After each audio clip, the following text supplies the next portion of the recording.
Radhe Krishna everyone. तो आज cover करते हैं हम biotechnology principle and processes chapter of class 12।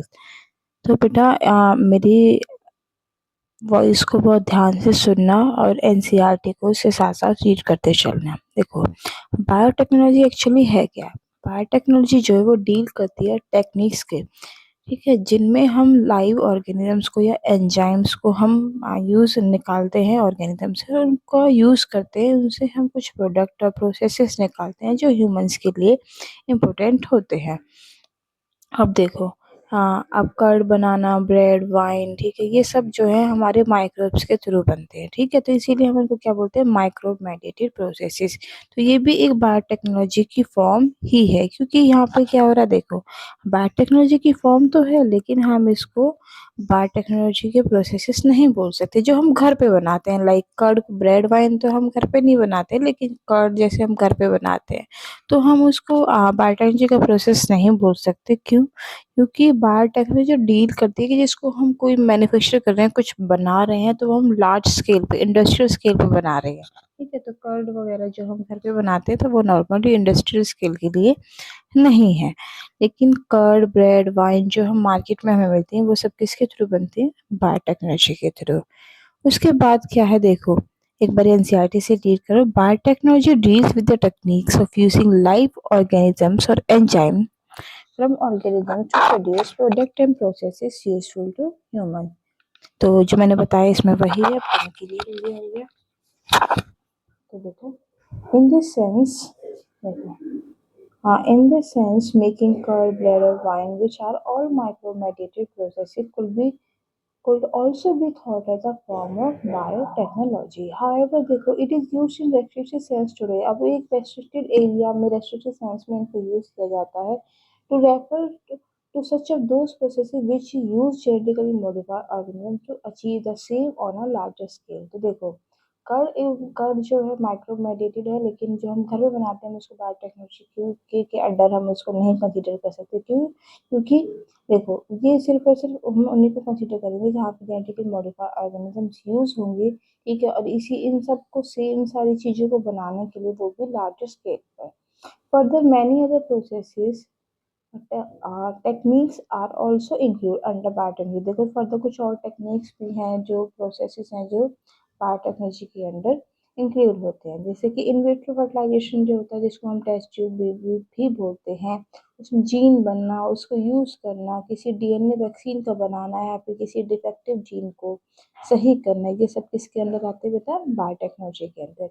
European federation of biotechnology, EFB, ने भी एक डेफिनेशन दी है बायोटेक्नोलॉजी की, जो एनकम्पासिस का मतलब होता है कि इंक्लूड, जो इंक्लूड करती है दोनों ट्रेडिशनल व्यूज और मॉडर्न मॉलिक्यूलर बायोटेक्नोलॉजी दोनों को। तो डेफिनेशन क्या है, the integration of natural science and organism. Integration का मतलब होता है कि दोनों का एक तरीके से ब्लेंड, तो नेचुरल साइंस का, ऑर्गेनिजम्स का, सेल्स का, पार्ट्स इन सब का, और molecular analogues for product and services. मतलब इन सब, ये क्या है, बायोटेक्नोलॉजी क्या है, इन सब का एक इंटीग्रेशन है।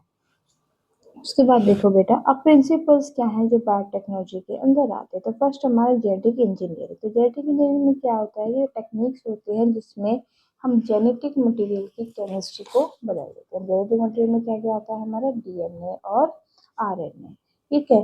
अब कैसे बदल देंगे, हम क्या करेंगे, उसको हम क्यों बदलेंगे, क्योंकि हमें किसी पर्टिकुलर, किसी दूसरे ऑर्गेनिजम्स के अंदर उस पर्टिकुलर जीन को हमें ट्रांसफर करना है। तो जिसके किसी और के लिए हम ट्रांसफर करते हैं उसको हम क्या बोलते हैं, होस्ट ऑर्गेनिज्म, ठीक है। अब देखो, किसी की बॉडी के अंदर हमने जीन चेंज किया है, इंट्रोड्यूस किया है, तो वो हमें बाहर भी तो दिखेगा, उसकी अपीयरेंस हमें, उसका रिजल्ट, उसका एक्सप्रेशन में बाहर दिखेगा। तो उससे क्या होता है कि ये चेंज हो जाएगा फिनोटाइप किसका, होस्ट ऑर्गेनिजम्स का। अब सेकंड है हमारा बायो प्रोसेस इंजीनियरिंग। यहाँ पे क्या होता है कि जो हम यहाँ पे स्टीराइल का एनवायरनमेंट को हम मेंटेन करके रखते हैं। स्टीराइल एनवायरनमेंट मतलब कि कोई और कंटामिनेशन ना हो, ना माइक्रोब्स की या कैसी भी।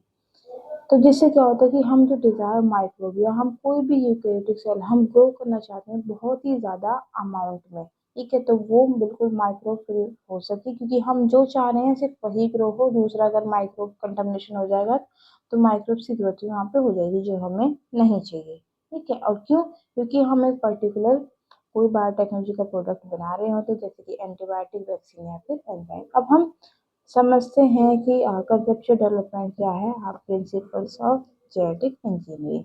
अब देखो, you probably appreciate the advantage of sexual reproduction over asexual reproduction. कह रही है एग्जैक्टली क्या कह रही है कि जो एडवांटेजेस हैं सेक्सुअल रिप्रोडक्शन की as compare to asexual reproduction, तुम इनसे जरूर उनको अप्रिशिएट करें। क्यों? देखो, यहाँ पे जो सेक्सुअल हार्मोन किसको बोला गया है, सेक्सुअल रिप्रोडक्शन को, वो हमें वेरिएशन देता है और नई यूनिक कॉम्बिनेशंस बनते हैं जेनेटिक सेटअप के लिए। कैसे बनते हैं? क्योंकि वहाँ पे जो जेनेटिक मटेरियल जो है वो दो पेरेंट्स से आता है, मेल और फीमेल। ठीक है, तो उनमें से कुछ हमारे लिए बेनिफिशियल्स भी होते हैं, ऑर्गेनिजम्स के लिए भी और पॉपुलेशन के लिए भी। एसेक्सुअल रिप्रोडक्शन में क्या होता है कि जेनेटिक इन्फॉर्मेशन जो है प्रिजर्व रहती है, बिल्कुल एज इट इज सेफ रहती है। और जो सेक्सुअल रिप्रोडक्शन है वहाँ पे वेरिएशंस आ जाती है। ट्रेडिशनल हाइब्रिडाइजेशन प्रोसीजर्स हैं, मतलब जो पहले से जो हाइब्रिडाइजेशन प्रोसीजर्स यूज किए जाते थे प्लांट और एनिमल ब्रीडिंग में, इनमें भी क्या होता है कि इनमें इंक्लूजन और मल्टीप्लिकेशन हो जाती है अनडिजायरेबल जीन की। मतलब जो हमें डिजायरेबल जीन हमें चाहिए वो तो आएगी ही आएगी, लेकिन उसके साथ जो हमें नहीं चाहिए जीन अनडिजायरेबल, वो भी उनके साथ साथ आ जाती है। उसके बाद देखो the techniques of genetic engineering which include. अब टेक्निक्स ऑफ जेनेटिक इंजीनियरिंग हमने पढ़ा, ठीक है। उसमें क्या क्या टेक्निक्स आएंगी कि कैसे क्रिएट करना है रिकॉम्बिनेंट डीएनए को, और कैसे जीन क्लोनिंग को यूज करना है, और जीन ट्रांसफर को। अब सुनो बेटा, जो ये टेक्निक्स हैं जेनेटिक इंजीनियरिंग की, रिकॉम्बिनेंट डीएनए, जीन क्लोनिंग और जीन ट्रांसफर, ये क्यों बनाई गई हैं? ये सिर्फ इसी जो हमारी जो प्रॉब्लम क्रिएट होती है कि डिजायरेबल जीन्स के साथ जो है अनडिजायरेबल जीन्स भी आ जाती है, तो इन्हीं प्रॉब्लम्स को टैकल करने के लिए क्या है, ये टेक्निक्स बनाई गई हैं। अब देखो, क्या तुम्हें पता है कि जो पीस ऑफ डीएनए जो है उसकी उसका फेट क्या होता है कि जिसको हम ट्रांसफर कर देते हैं किसी एलियन ऑर्गेनिज्म में। एलियन क्यों बोला गया है बेटा यहाँ पे? एलियन ऐसा नहीं कि किसी और के अंदर, किसी दूसरे प्लेनेट से किसी ऑर्गेनिज्म को उठा लिया और उसमें हमने डीएनए डाल दिया। इसका होता है कि देखो, हमारा डीएनए हमारी जीन है, हम किसी और के लिए डालेंगे, जो किसी और की बॉडी है तो वो क्या होगी, अननोन होगी, तो इसीलिए उसी वे में हम उसको एलियन बोल सकते हैं। तो वही बोला गया है कि देखो, कोई पीस ऑफ डीएनए हम डालते हैं किसी एलियन ऑर्गेनिज्म के लिए, तो उसका फेट क्या होता है। मोस्ट लाइकली क्या हो सकता है कि ये piece of DNA will not be able to multiply itself in the progeny cells of the organism. क्या होगा, जो डीएनए ये खुद से मल्टीप्लाई नहीं हो पाएगा ऑर्गेनिजम्स के प्रोजेनी सेल्स के अंदर। और जब ये इंटीग्रेट हो जाता है, जब ये जुड़ जाता है रेसिपिएंट के जीनोम के साथ, रेसिपिएंट कौन, वही हमारा एलियन ऑर्गेनिज्म जिसमें हमने डीएनए डाला है, इट में multiply and be united along with the host DNA. तो जब उसके साथ इंटीग्रेटेड हो जाएगा ये हमारा डीएनए, तो ये क्या, ये जो पीस ऑफ डीएनए तो ये मल्टीप्लाई करेगा और ये होस्ट डीएनए के साथ आगे फर्दर इनहेरिट करेगा। तो ये क्यों हुआ? क्योंकि जो एलियन पीस ऑफ डीएनए है वो क्रोमोसोम का पार्ट बन चुका है, जिसके पास एबिलिटी होती है रेप्लिकेट करने की। इन क्रोमोसोम यहाँ पे स्पेसिफिक डीएनए सीक्वेंस होते हैं जिनको ओरिजिन ऑफ रेप्लिकेशन बोलते हैं, जो रेस्पॉन्सिबल होते हैं जहाँ से रेप्लिकेशन इनिशिएट होता है, मतलब स्टार्ट होता है। Therefore for the multiplication of alien piece of DNA, इसी बेटा एलियन पीस ऑफ डीएनए के मल्टीप्लिकेशन के लिए ऑर्गेनिजम्स के अंदर ये जरूरी होता है कि जो हमारा डीएनए है वो किसका पार्ट हो, क्रोमोसोम का, जिसके पास अपने पर्टिकुलर स्पेसिफिक सीक्वेंस होते हैं जिनको हम बोलते हैं ओरिजिन ऑफ रेप्लिकेशन। ये बेटा तो क्रोमोसोम के पास होते हैं, जो हमने डीएनए डाला है उसके पास नहीं होते। तो अब जो एलियन एलियन ऑर्गेनिज्म जो है उसके क्रोमोसोम्स के साथ जो वो इंटीग्रेटेड हो जाएगा जो पर्टिकुलर डीएनए है, तो फिर क्या है कि वो मल्टीप्लाई कर सकता है और फर्दर नेक्स्ट जनरेशन में वो इनहेरिट भी कर सकता है।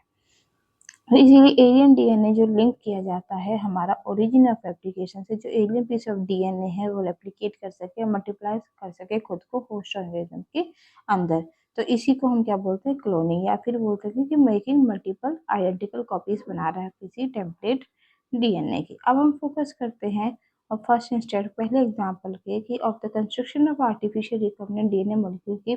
फर्स्ट जो आर्टिफिशियल रिकॉम्बिनेंट डीएनए मॉलिक्यूल है वो कैसे बनाता है उसका भी एग्जाम्पल कुछ देखते हैं।